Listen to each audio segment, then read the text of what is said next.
1장 잊혀진 레시피 북. 남편의 첫 제삿날이었습니다. 북적이던 손님들이 모두 돌아간 집 안엔 킁킁거리는 향냄새와 무거운 침묵만이 가라앉아 있었습니다.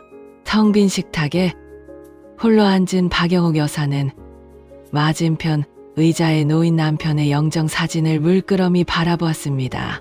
수저를 들 힘조차 없는 듯 그저 창밖에 앙상한 나뭇가지만을 헤아렸습니다.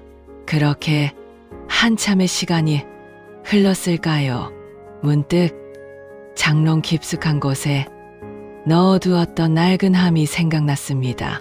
무거운 몸을 일으켜 장롱 문을 열자 오래된 나무 냄새와 함께 먼지 쌓인 나무 상자 하나가 모습을 드러냈습니다.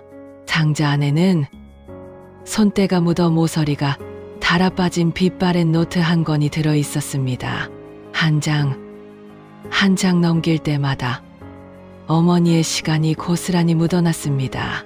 꾹꾹 눌러 쓴 글씨 옆에는 간장을 흘린 작은 얼룩도 그대로 남아 있었습니다. 그것은 단순한 요리법이 아니었습니다. 어머니의 인생이 담긴 낡은 일기장이었습니다. 첫 장에 쓰인 희미한 글씨가 메말라 있던 영옥의 눈시울을 뜨겁게 만들었습니다. 세상에서 가장 귀한 내 딸 영옥에게 이 장 첫 번째 요리 시래기국. 다음 날 영옥의 부엌에는 아주 오랜만에 구수한 된장 냄새가 번졌습니다. 레시피 북의 첫 번째 요리. 어머니의 당부가 함께 적혀있던 뜨끈한 시래기국이었습니다.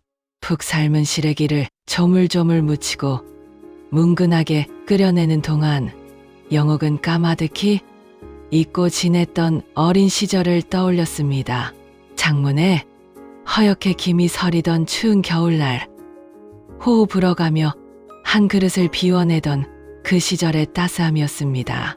마침 집에 들른 손녀 서윤이는 그런 할머니의 모습이 조금은 낯설었습니다.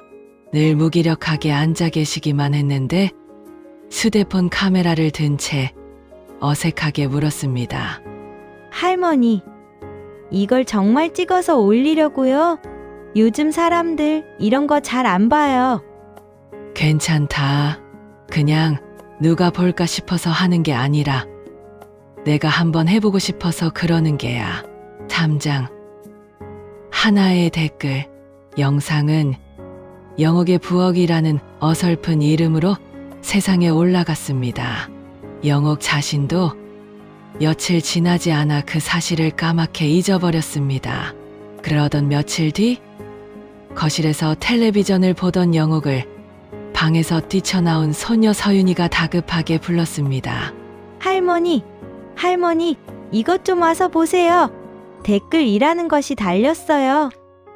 영옥은 돋보기를 꺼내 쓰고 서윤이가 내민 작은 화면을 들여다보았습니다. 화면 속에는 짧은 문장 하나가 보석처럼 박혀 있었습니다. 저희 어머니가 끓여주시던 맛이 생각나네요.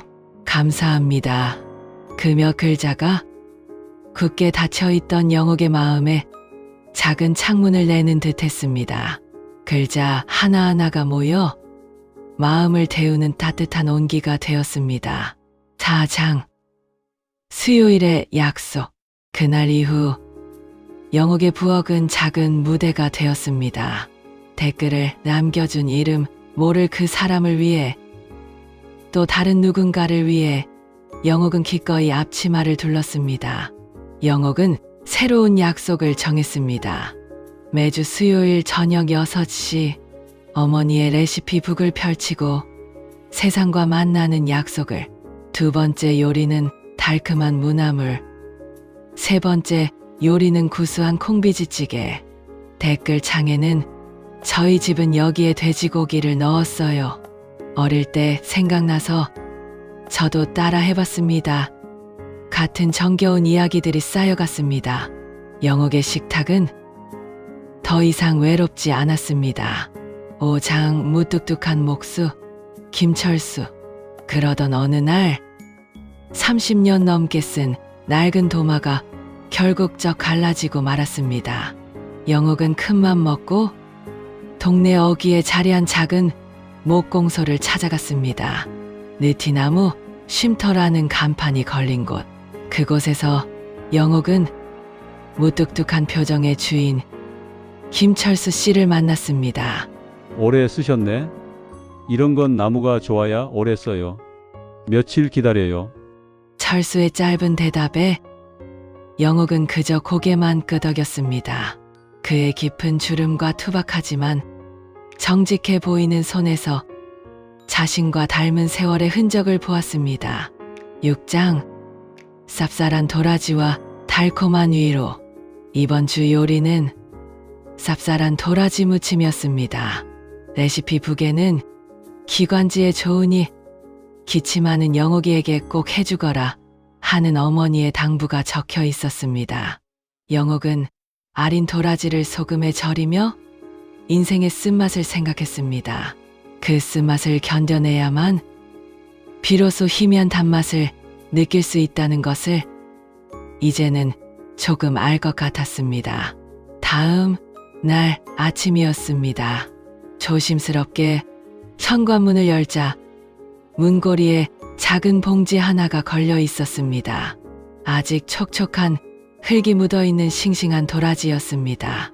누가 두고 갔는지 영옥은 짐작할 수 있었습니다. 그리고 그 무심한 다정함에 그만 작게 웃음이 터져 나왔습니다. 7장 당신의 이야기를 요리합니다. 채널은 어느새 수백 명의 사람들이 찾아오는 작은 사랑방이 되었습니다.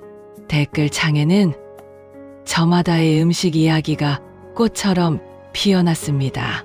영옥은 깨달았습니다. 자신의 이야기는 결국 우리 모두의 이야기라는 것을. 그날 밤 영옥은 용기를 내어 카메라 앞에서 말했습니다. 여러분의 소중한 음식 이야기를 저에게 보내주세요. 기쁜 이야기, 슬픈 이야기, 어떤 것이든 좋습니다. 저희 작은 부엌이 여러분의 마음을 잠시 쉬어갈 수 있는 그런 쉼터가 되었으면 좋겠습니다. 제가 당신의 이야기를 정성껏 요리해 드리겠습니다. 8장 첫 번째 사연. 감자 수제비. 며칠 후 첫 번째 사연이 이메일로 도착했습니다. 보낸 사람의 이름은 이순자. 전쟁통에 헤어진 오빠가 마지막으로 먹고 싶다던 음식, 화상 자국이 남은 어머니의 손으로 끓여주시던 뜨거운 감자 수제비 이야기였습니다. 편지를 읽는 영옥의 눈가에 굵은 이슬이 맺혔습니다. 영옥은 그날 이순자 씨의 어머니가 되기로 했습니다. 헤어진 오빠를 사무치게 그리워하는 동생이 되기로 했습니다. 밀가루 반죽 위로 뜨거운 눈물이 섞여 들어갔습니다. 이것은 단순한 음식이 아니었습니다. 한 사람의 사무치는 그리움이자 평생을 이어온 간절한 기도였습니다. 부엌에 피어오르는 뜨거운 김은 하늘에 닿기를 바라는 간절한 염원처럼 보였습니다.